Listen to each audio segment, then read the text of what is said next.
Olá, caros ouvintes, e sejam bem-vindos a mais uma narração. Antes de começar, eu quero pedir para você já deixar o seu like no vídeo, se inscrever no canal se você ainda não for inscrito e compartilhar com qualquer pessoa ou grupo que você conheça que possa se interessar pelo canal. Nós já batemos a meta dos 100 inscritos, mas eu quero que a gente continue crescendo aqui para eu poder trazer cada vez mais conteúdo para vocês. Quero agradecer também, é claro, aos nossos apoiadores que vocês estão vendo aqui na tela e dar as boas-vindas ao nosso mais novo colaborador, o Washington, que está sempre comentando nos vídeos e agora conseguiu se juntar aos nossos apoiadores. Seja bem-vindo, Washington, e obrigado pela sua contribuição. E caso você queira se juntar à nossa lista aqui, nós temos tanto um Pix quanto um Apoia-se, onde você pode receber narrações antecipadas e outros benefícios pela sua contribuição. Mas caso você não possa, deixa só o seu like e compartilhe o vídeo que já ajuda muito. Obrigado, e agora vamos ao vídeo.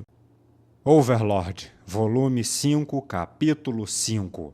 As brasas apagadas e as faíscas esvoaçantes. Parte 1. Terceiro dia do mês do baixo fogo, 9º mês do ano, 12/7. O bordel fica logo atrás dessa porta. De acordo com o assassino, deve haver uma entrada no prédio perto daqui. Sebas estava na entrada do bordel, de frente à porta onde Tsuari havia sido descartada. Então ele apontou para um prédio um pouco mais ao longe. Bren e Climb estavam presentes quando o assassino fora questionado, mas eles não tinham ido ao bordel antes. Mesmo assim, aceitaram a explicação de Sebas. Faz sentido. As entradas também podem servir como rotas de fuga. E aquele cara disse que é gerenciado por pelo menos 2 pessoas. Já que vamos nos separar, devemos deixar o senhor segurar a porta principal, Sebas-sama. Enquanto isso, Climb e este que vos fala, ficaremos encarregados da entrada. O que o senhor diz? Eu não sou contra essa ideia. O que me diz, Climb-kun? Eu também não tenho objeções. Ainda assim, o que faremos depois de entrarmos? Vamos procurar juntos um Gal-sama? Pode me chamar de Bren. Este que vos fala também pede humildemente que o senhor faça o mesmo, Sebas-sama. Então, normalmente, deveríamos nos mover em pares por ser mais seguro, mas pode haver túneis secretos que nem mesmo esse assassino ouviu falar. Deveríamos vasculhar o interior o mais rápido possível, enquanto o Sebas-sama faz seu ataque pela frente. Além disso, geralmente há passagens que só a chefia conhece. Bren disse a última parte em voz baixa. Então, devemos nos separar depois de entrarmos? Sim, nós já estamos correndo muito risco só de entrar nesse lugar, e nos separar pode dar um resultado melhor. Sebas e Climb concordaram com a declaração de Bren. Eu poderia pedir para o senhor procurar no interior um Bren-sama. Afinal de contas, o senhor é mais forte que eu. Tá certo. Vigia a saída então, Climb-kun. Era mais provável encontrar inimigos ao vasculhar o interior do edifício. Essa seria a tarefa mais perigosa. Portanto, era melhor deixar para Bren, que era muito mais forte que Climb. Então, e enquanto os nossos preparativos finais? Eles já haviam discutido esse assunto no caminho para o bordel, mas havia algumas decisões que só podiam ser feitas depois de ver o lugar pessoalmente. Eles divulgaram os detalhes aqui e ninguém contradisse as declarações de Sebas. Sebas então deu um passo à frente, movendo-se para a porta de metal de aparência bem sólida. Climb nunca seria capaz de mover essa porta, mas para Sebas ela era um pouco mais do que uma folha de papel. As defesas com certeza seriam mais pesadas neste lugar, então eles estavam preocupados com Sebas, que avançaria sozinho. Afinal de contas, o atacante era alguém que até mesmo Gazef Stronov, renomado como o mais poderoso guerreiro das nações vizinhas, e mesmo Bren Unglaus, que poderia lutar no mesmo nível que Gazef, não poderiam esperar derrotar, mesmo se unissem forças. Isso não estava mais dentro da esfera da habilidade humana. Então vamos prosseguir. De acordo com o assassino, o sinal secreto na outra entrada é bater 4 vezes na porta. Duvido que tenham esquecido, mas um lembrete não faz mal. Obrigado, Sebas-sama. Climb não tinha se esquecido, mas agradeceu a Sebas mesmo assim. Tentarei deixá-los vivos, mas caso resistam, eu os matarei sem misericórdia. Confio que não haverá problemas com isso, certo? Bren e Climb sentiram um arrepio quando viram o sorriso gentil de Sebas. Seus métodos eram perfeitamente sólidos. Ambos provavelmente teriam feito o mesmo se estivessem no lugar de Sebas, mas mesmo assim, uma emoção de medo perfurou suas costas, porque a expressão de Sebas e suas palavras fizeram parecer que ele tinha uma personalidade destoante de sua aparência. Ele era um gentil cavaleiro, mas um guerreiro de sangue frio ao mesmo tempo. Ele continha tanto a empatia quanto a antipatia dentro de si, em uma forte disparidade. Eles tiveram uma premonição de que se Sebas entrasse com esse sorriso, ele poderia acabar matando todos que encontrasse. Climb nervosamente disse a Sebas: Eu sinto que algumas mortes serão inevitáveis, mas pode ser bom evitar mortes desnecessárias. Somos poucos em número, afinal. Ainda assim, se o senhor encontrar alguém no comando que parece ser da 8 Dedos, posso pedir para o senhor tentar capturá-lo? Se pudermos interrogar alguém importante dele, podemos reduzir o número de vidas perdidas no futuro. Eu não sou um assassino em massa e não vim cometer um massacre. Por favor, relaxem. Climb ficou aliviado ao ver o sorriso de Sebas. Entendido. Por favor, me perdoe. Contamos com o senhor. Vejamos. Destruir esse lugar aqui deverá comprar algum tempo. Sebas achava que destruir esse bordel deveria acabar com a interferência deles em sua vida. Se as coisas corressem bem e ele conseguisse obter documentos secretos ou algo do tipo, eles poderiam acabar ocupados demais lidando com as consequências, em vez de se preocupar em perseguir Tsuari. No pior dos casos, ele poderia dar a Tsuari uma chance de escapar nesse curto intervalo de tempo que conseguiria comprar, e quem sabe, poderia surgir alguma outra solução melhor. Aquele comerciante em Erantel que se aproximou de mim para uma conversa cordial. Me pergunto se ele poderia me ajudar. Mesmo que ela conseguisse se recompor, Tsuari ainda precisaria de alguém de confiança para ajudá-la. Essa era a única maneira que ela teria uma vida melhor. Sebas se virou para encarar a pesada porta de aço mais uma vez. Ele se lembrou do dia em que Tsuari foi descartada enquanto tocava a superfície da porta. Era feita de madeira e reforçada com placas de metal, tornando-a grossa e pesada. Ficou imediatamente claro que um ser humano comum teria muitos problemas para quebrá-la sem o uso de ferramentas. Me pergunto se o Climb-kun está bem. Ele não estava preocupado com um homem chamado Brain Unglaus. Mesmo que ele cruzasse lâminas com Succulent, dificilmente perderia. No entanto, Climb era um assunto diferente. Não tinha como Climb conseguir derrotar Succulent.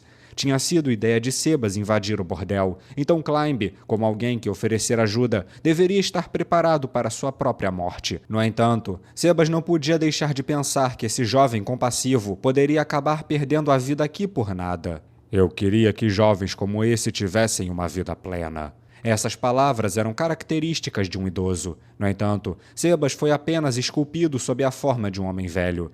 Mas, tecnicamente falando, Sebas era mais jovem do que Climb, se alguém contasse o tempo em que ele havia sido criado no jogo até o momento de agora.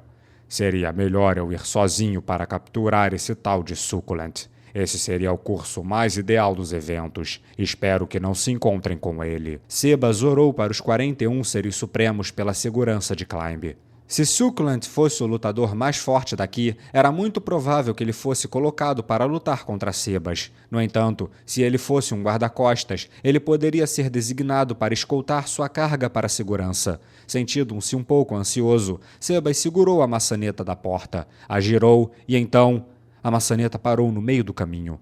Afinal, era natural que a porta de um estabelecimento ilegal fosse estar fechada. Eu não sou adepto de abrir fechaduras. Infelizmente, não há outro jeito. Terei que fazer da minha maneira. Sebas murmurou para si mesmo um pouco frustrado. Depois abaixou sua postura e esticou a mão direita até ficar como o fio de uma lâmina. E então moveu a mão esquerda para a frente com o punho fechado enquanto se posicionava. Sua postura estava imaculada, tão estável quanto as montanhas e tão pitoresca quanto um cedro de 1000 anos. Bum! O que se seguiu foi uma visão inacreditável. O seu braço afundou na porta de metal, bem na dobradiça, e não parou por aí. O braço ainda fazia ruídos de moagem enquanto perfurava o metal da porta. As dobradiças rangeram alto quando foram arrancadas da parede. Sebas abriu a porta que agora não tinha mais resistência. Ei, mas que porra é essa? Dentro havia uma passagem que terminava em 2 portas duplas. Na frente estava um homem corpulento e barbudo. Sua boca estava aberta e ele tinha um olhar meio idiota no rosto. A porta estava enferrujada, então tive que usar um pouco de força para abri-la. Seria bom vocês lubrificarem as dobradiças da próxima vez. Dizendo isso, Sebas fechou a porta. Ou melhor, seria mais correto dizer que ele encostou a porta arrancada de volta no batente. Enquanto o homem ainda estava atônito em choque, Sebas entrou sem qualquer hesitação. Ei, pera aí, que merda é essa? Que cacete de barulho foi esse? Mais vozes masculinas vieram de trás do homem de antes. No entanto, o homem que encarava Sebas não se incomodou com essas vozes. Em vez disso, ele se dirigiu a Sebas. Seja bem-vindo? Completamente perplexo, o homem ficou parado enquanto Sebas se aproximava dele. As pessoas que trabalham aqui estavam acostumados com a violência. No entanto, a cena diante dele cedia em muito o que ele havia encontrado em suas experiências anteriores. O homem sorriu para Sebas de maneira simpática, ignorando as perguntas e gritos de seus colegas na retaguarda. Seu instinto de sobrevivência dizia que a melhor escolha era agir com boa vontade para com Sebas.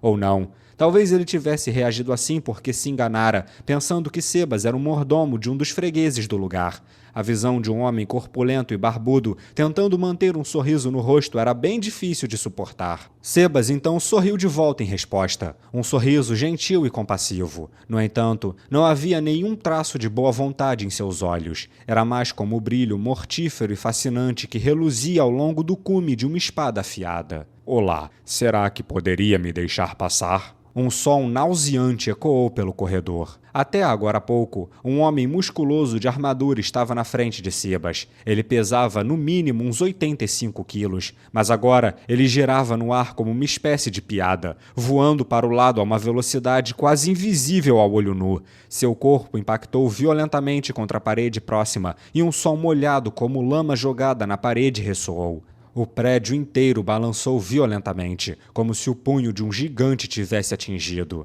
Oh, céus! Eu deveria tê-lo matado mais dentro do estabelecimento. Dessa forma ele teria feito uma barricada melhor. Ah, bem, mas já estão vindo, então eu só preciso ter mais cuidado com os próximos.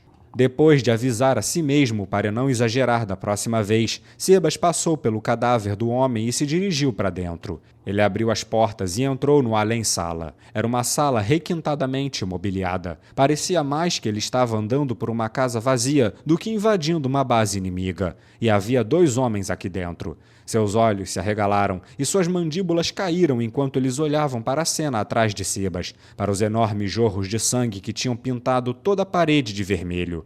O cheiro de álcool barato pairava no ar. Um cheiro que nunca seria encontrado em Nazarick. Esse cheiro se misturou imediatamente com o fedor de sangue fresco, vísceras e merda, produzindo um odor repugnante. Sebas examinou a informação que obteve de Tsuari e do assassino. Depois, então, tentou descobrir a estrutura do edifício. Suas lembranças eram meio nebulosas e ela não se lembrava de nada muito importante, mas havia dito a Sebas que o verdadeiro estabelecimento estava localizado no subsolo. O assassino nunca tinha ido no subsolo, então sua informação a partir daqui era imprecisa. Ele olhou para o chão. No entanto, o alçapão que levava ao subsolo estava bem escondido e Sebas não conseguiu encontrá-lo. Ainda assim, se ele não pudesse encontrá-lo, então tudo o que tinha que fazer era perguntar a alguém que sabia onde estava. Com licença, eu gostaria de fazer uma pergunta. Hã?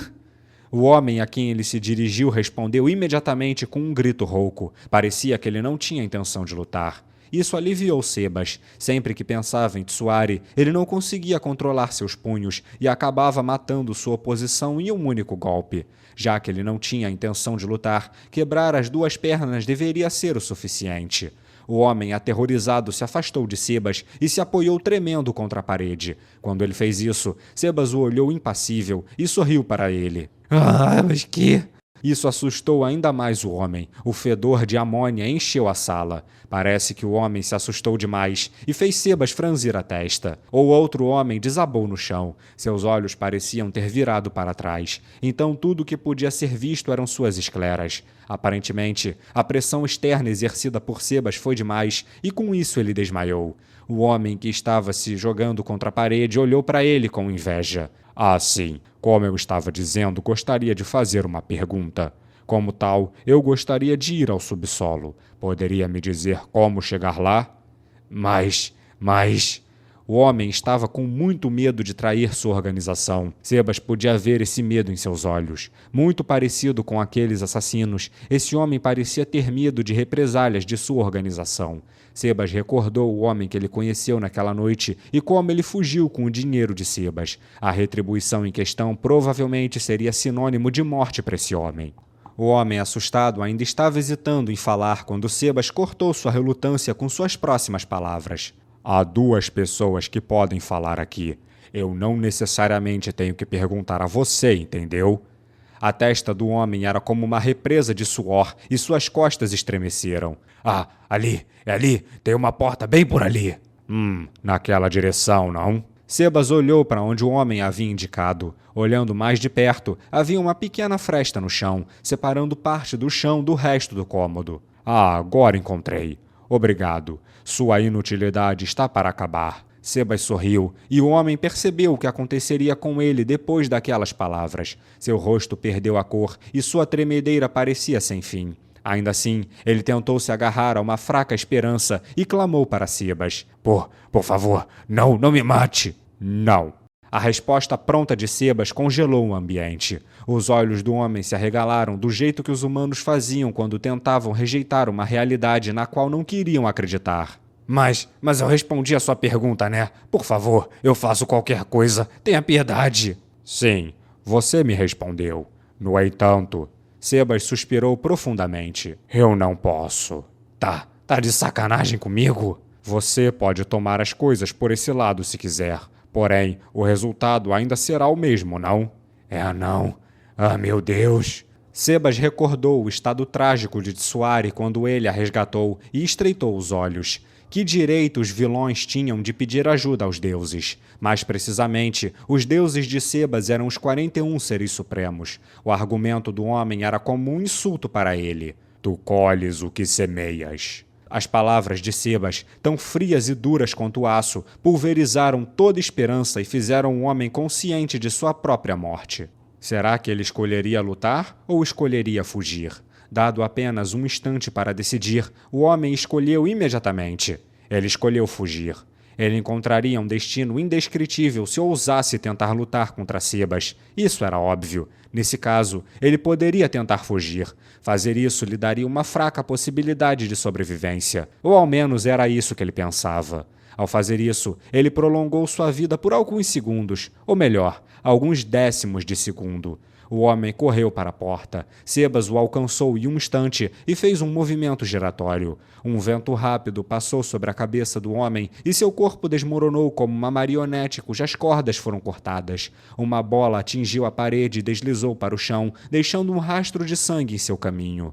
Um momento depois, o corpo sem cabeça do homem lançou um geyser de sangue de seu pescoço, cobrindo o chão com um líquido vermelho. Essa técnica era praticamente divina. Apenas a façanha de decapitar alguém apenas com a força de seu próprio corpo teria exigido uma força e velocidade incríveis. Mas o mais impressionante foi que os sapatos de Sebas ainda estavam limpos, sem mancha nenhuma. Sebas, com seus sapatos imaculados, foi em direção ao outro homem inconsciente. Ele levantou a perna do homem e a bateu com força. Houve um som como galhos secos quebrando. O homem se contraiu várias vezes e então seu corpo ficou imóvel. Apenas lembre-se de tudo o que fez até agora. Verá que é um destino justo, não? Espero que encontrem a paz. Seus corpos serão usados para pequenas compensações por seus pecados. Sebas estendeu a mão para os cadáveres. Seu plano era mutilar os corpos e organizá-los nos degraus como um aviso para assustar qualquer um que tentasse fugir pelas escadas e deixá-los incapazes de avançar ou recuar. Sebas faria isso, já que não seria bom destruir totalmente a saída. Depois de organizar os cadáveres recolhidos, Sebas caminhou em direção à porta escondida no chão. Primeiro, ouviu o som de componentes de metal se quebrando, e então um grande buraco foi visto no chão. A porta quebrada deslizou pelas escadas abaixo com um estrondo ressonante. Entendo. Se eu destruir essa escadaria, eles não poderão escapar por aqui. Era um quarto pequeno. A única mobília nesse quarto quase vazio era um armário e uma cama. O colchão não era um simples costurado com palha, mas um verdadeiro colchão de algodão. Era bem feito, do tipo que casas nobres poderiam usar. No entanto, este colchão foi projetado para funcionalidade e por isso parecia bem simples, sem qualquer decoração. Um homem nu estava sentado no colchão. Ele estava bem no auge da sua meia-idade e a gula tornara sua estrutura flácida. Sua aparência originalmente era, na melhor das hipóteses, mediana, mas graças aos quilos ganhos de fartos banquetes, ele se tornou muito mais feio. Independentemente de onde olhassem, ele parecia um porco. Aliás, os porcos eram animais inteligentes e até fofos que amavam limpeza. A palavra porco, nesse caso, era um termo depreciativo usado para descrever pessoas estúpidas, grosseiras e imundas. Esse homem era Staffan Haffish. Ele levantou o punho e socou o colchão. Mas em vez de um som macio, foi o som de carne socando carne que foi ouvido. Um olhar de deleite floresceu no rosto de Staffan. A sensação de esmagar a carne sob seus punhos percorreu seu braço e seu corpo estremeceu com arrepios de prazer. Ele levantou lentamente o punho, cujos nós dos dedos estavam agora manchados de sangue. Staffan estava pressionando seu corpo contra uma mulher nua. O rosto da mulher estava inchado e machucado, sua pele salpicada de manchas de sangue. Seu nariz estava quebrado e o sangue que escorria coagulava em sua pele. Seus lábios e pálpebras estavam igualmente inchados, distorcendo completamente seu rosto que outrora fora bem bonito. Havia hematomas no resto do corpo, mas o dano era pior em seu rosto. Os lençóis ao redor estavam manchados de sangue velho e seco. Ela estava tentando proteger o rosto com as mãos até agora, mas agora seus braços estavam murchos na cama. Seu cabelo se espalhava bagunçado no colchão, como se flutuasse na água. O quê? Você já cansou?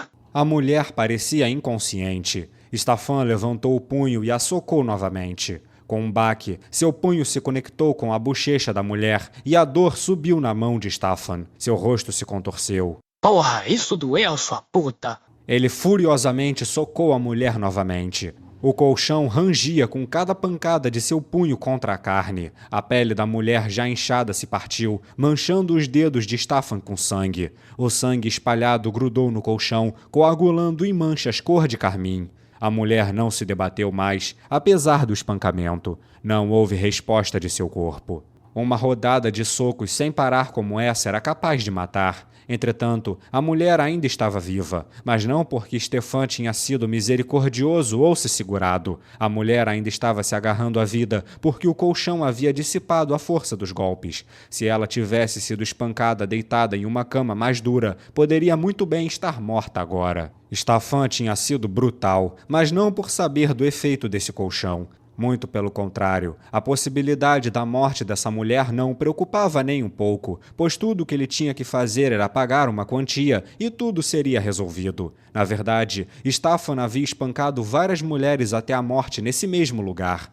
Claro, ele precisava pagar pela limpeza toda vez que matava alguém, o que era incômodo para sua carteira. Sendo assim, ele inconscientemente não usou toda a força que queria.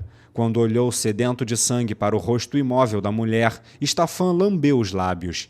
Esse bordel era perfeito para satisfazer seus fetiches sexuais peculiares. Bordéis normais não permitiriam que seus clientes fizessem tais coisas. Bem, talvez alguns deixassem, mas Staffan não sabia de nenhum desses lugares tirando o que ele estava agora. A vida era tão boa quando a escravidão era permitida. Os escravos eram uma forma de propriedade, e as pessoas que os maltratavam eram desprezadas. Era como se os outros revirassem os olhos em desprezo para as pessoas que desperdiçavam seu dinheiro com escravos. No entanto, os escravos tinham sido o único caminho para alguém como Staffan, com suas preferências sexuais distorcidas, para satisfazer seus desejos. Sem eles, Staffan tinha sido forçado a saciar sua luxúria nesse lugar. Quem sabe o que teria acontecido se ele não soubesse desse estabelecimento? Não havia dúvida de que uma hora ou outra ele teria cometido um crime e teria sido preso. Staffan estava praticamente lacrimejando ingratidão ao seu nobre mestre, que lhe recomendara este lugar. Naturalmente, o pagamento era que ele usasse seu poder para o benefício de seu mestre. Ah, obrigado, meu mestre. Um olhar de alívio veio sobre os olhos de Stefan. Era difícil imaginar que ele pudesse ser tão grato ao seu soberano, dada sua personalidade e suas inclinações sexuais. No entanto, as brasas de uma chama ardiam nas profundezas de sua pelve, as chamas da ira. E essa fúria era direcionada à mulher que o privou dos escravos que ele usava para satisfazer suas luxúrias. Aquela puta!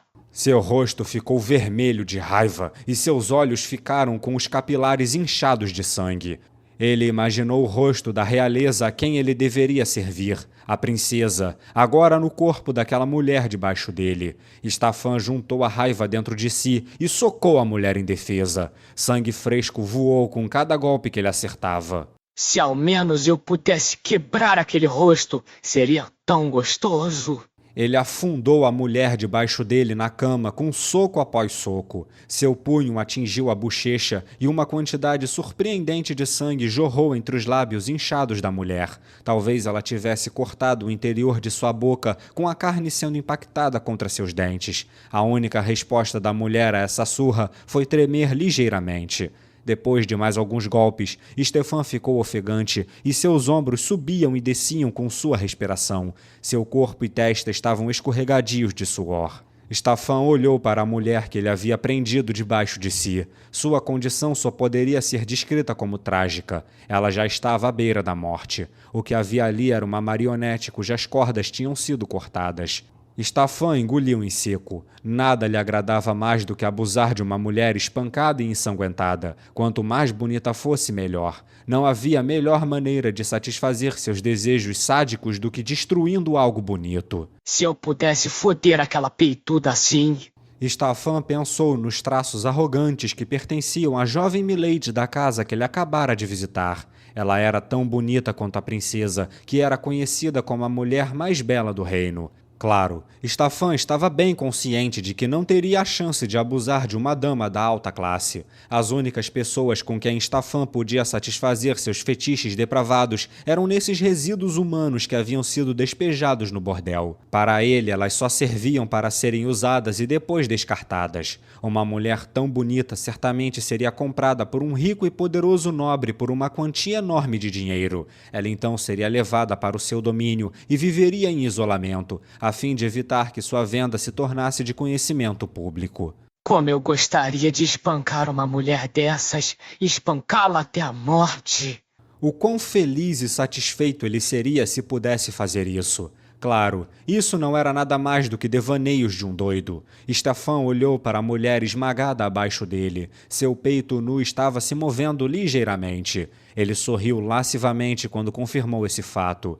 Stefan se abaixou para agarrar os seios da mulher, deformando a carne macia entre seus dedos. A mulher não reagiu. Ela estava à beira da morte e não pôde responder a essa dor trivial. A mulher a quem Stefan estava espremendo agora só diferia-se de uma boneca pela suavidade de seu corpo. No entanto, Stefan ainda estava um pouco insatisfeito com a falta de resistência. Por favor, pare. Alguém me salve. Por favor, me perdoe. Tenha piedade. Gritos de mulheres ecoavam na cabeça de Stefan. Ele deveria ter fugido essa puta enquanto ela ainda tinha forças? Stefan continuou espremendo os seios dela, com uma vaga sensação de arrependimento em seu coração. A maioria das mulheres que eram enviadas para esse bordel não estavam mais em sã consciência. Elas escolhiam fugir da realidade. Quando alguém levava em consideração, a mulher escolhida para servir Stefan hoje foi melhor do que a maioria. Será que aquela fujona era assim? Stefan imaginou Tsuari. Ele não tinha interesse no que aconteceu com a funcionária do bordel que fora descartada. No entanto, quando ele pensava no mordomo que encontrou durante sua visita, Stefan não pôde reprimir o riso de zombaria em seu coração. Aquela coisa já havia sido usada tantas vezes que nem dava para contar, por homens, mulheres e até não-humanos. Não havia sentido em protegê-la. E ainda assim, aquele velho mordomo dissera que estava disposto a pagar centenas de moedas de ouro por ela. O verdadeiro milagre foi Stefan não ter caído na gargalhada lá mesmo. Ah, sim, eu já fudi aquela fujona assim. Ela gritava bastante. Ele procurou através de suas memórias e se lembrou de seus lamentos. Ela tinha sido bastante normal pelos padrões das garotas enviadas para esse bordel. Stefan sorriu lascivamente e começou a saciar sua luxúria bestial. Ele agarrou uma das pernas nuas da mulher imobilizada e a abriu com força. Sua perna magra e emaciada era magro o suficiente para que Stefan pudesse envolvê-la com uma só mão. Stefan então roçou entre as pernas da mulher e agarrou a sua ferramenta, que agora estava firme e pulsava com o desejo ardente que consumia seu corpo. Mas então, a porta atrás dele rangeu e se abriu bem devagar. O quê? Stefan virou-se apressadamente. Um velho vagamente familiar apareceu dentro de seu campo de visão. Logo depois, ele se lembrou quem era aquele velho, o mordomo que ele havia conhecido naquela mansão. As solas dos sapatos do velho, de Sebas, ecoaram nitidamente quando ele entrou na sala. Stafan ficou sem palavras diante de seus movimentos naturais e casuais. O que o mordomo daquela casa estava fazendo aqui? Por que ele tinha entrado nesse quarto? A mente de Stafan ficou em branco diante dessa situação inexplicável. Sebas foi até Stafan e, a se aproximar dele, viu a mulher esmagada sob o peso do homem. Depois disso, Sebas dirigiu um olhar incomparavelmente frio para Stafan. Ah, então você gosta de bater nas pessoas? Ah! O estranho humor no ar fez Stafan se levantar e tentar procurar por suas roupas. No entanto, Sebas se moveu mais rápido do que ele. Um som alto ressoou nos ouvidos de Stafan e então sua visão tremeu descontroladamente. Um momento depois, a bochecha direita de Stafan ardia pela dor latejante que o preenchia. Ele tinha sido atingido. Não, nesse caso era mais apropriado dizer que ele havia sido esbofeteado. Demorou um pouco, mas Stafan finalmente se deu conta. Seu maldito, como se atreve? Um outro tap ressoou no rosto de Stafan. Logo foi seguido por muitos mais. Esquerda, direita, esquerda, direita, esquerda, direita, esquerda, direita. Pare! Stafan foi sempre quem batia nos outros. Ninguém jamais bateu nele. Esses poucos golpes o deixaram em lágrimas. Ele levantou a mão para tentar proteger seu rosto enquanto cambaleava para trás. Suas bochechas latejavam de dor, como se tivessem sido escaldadas. Seus desgraçado! Como ousa fazer isso? Suas bochechas inchadas e vermelhas doíam sempre que ele falava, abafando sua voz. Ué, qual é o problema? Não vai se safar disso, idiota! Quem pensa que eu sou? Apenas mais um idiota. Sebas se aproximou de Stafan, que se arrastava sentado no chão, e então mais um tap ecoou, e ele deu mais um tapa retumbante em Stafan. Bari, por favor, Bari! Stafan cobriu o rosto como uma criança apanhando dos pais. Ele gostava de usar a violência, mas sempre usava nos mais fracos. Mesmo que Sebas parecesse ser apenas um idoso qualquer, Stafan não ousou levantar a mão para ele. Era covarde a tal ponto que só faria o seu movimento quando estivesse absolutamente certo de que sua vítima não podia revidar. Talvez percebendo a natureza covarde de Stafan, Sebas perdeu o interesse nele e olhou de volta para a garota. Que trágico. Idiota! Stafan fumegou. Que velho idiota. Stafan iria reunir todos os guardas neste lugar para ensinar a esse velho uma dolorosa lição. Como Sebas se atreveu a atacar alguém assim? Ele não iria maneirar na lição só por esse homem ser um velho. Stafan se certificaria de que Sebas ficasse cheio de dor e medo. A imagem da mestra do mordomo, a garota de aparência angelical, apareceu na mente de Stafan. A mestra do mordomo naturalmente teria que assumir responsabilidade pelos erros de seu servo. Ele a faria suportar o fardo da dor que o velho lhe causara. Stafan iria ensinar aquele velho o quão perigoso era o vespeiro que ele tinha cutucado. Com esses pensamentos sombrios passando por sua mente, Stafan saiu correndo pela porta, sua barriga de cerveja balançando sem parar enquanto ele gritava. Oh, Ray! Oh, baby, ajude! Certamente um dos funcionários do estabelecimento viria a seu auxílio se ele pedisse ajuda. No entanto, suas esperanças foram frustradas no momento em que ele entrou no corredor. O corredor estava em um silêncio sepulcral. Era como se ninguém estivesse por perto. Stafan olhou em volta nervosamente, ainda completamente nu. O bizarro silêncio do corredor o encheu de medo. De relance, havia várias portas em ambos os lados. Era natural que ninguém lhe respondesse. Este lugar atendia clientes de gostos exóticos, bem perigosos na verdade. Assim, todos os quartos eram acusticamente isolados. Mesmo assim, não havia como os funcionários não terem ouvido seu grito. Ele tinha visto vários deles quando foi para o quarto de antes. Cada um era corpulento e tinha músculos volumosos. Como poderia um homem velho como Sebas se comparar a eles? Por que, DJ véi? Onde eles estão? Estão todos inconscientes ou mortos, disse a voz calma que respondeu ao lamento de Stafan. Virando-se para trás, Stafan viu Sebas parado serenamente atrás dele. Infelizmente haviam muitos, mas a maioria está dormindo em paz agora. Isso é impossível. Quantas pessoas você pensa que tem aqui? Quantas pessoas? Bem, Havia 3 que pareciam empregados do térreo e mais 10 no subsolo. Havia outros 7 como você. Por que ele estava falando tantas asneiras? Stefan olhou incrédulo para Sebas. De todo modo, ninguém no andar de cima ou no de baixo poderá te salvar. Mesmo que alguém acorde, eu já quebrei seus braços e pernas. Tudo o que eles podem fazer é rastejar como lagartas. Stefan ficou totalmente chocado. Impossível, ele pensou, mas o silêncio dentro do bordel provava a verdade das palavras de Sebas. Enfim, não acho que haja necessidade de poupar sua vida. Sendo esse o caso, por favor, morra. Sebas não sacou uma espada, nem preparou qualquer tipo de arma. Ele simplesmente caminhou até Stefan em silêncio, como se fosse a coisa mais natural do mundo.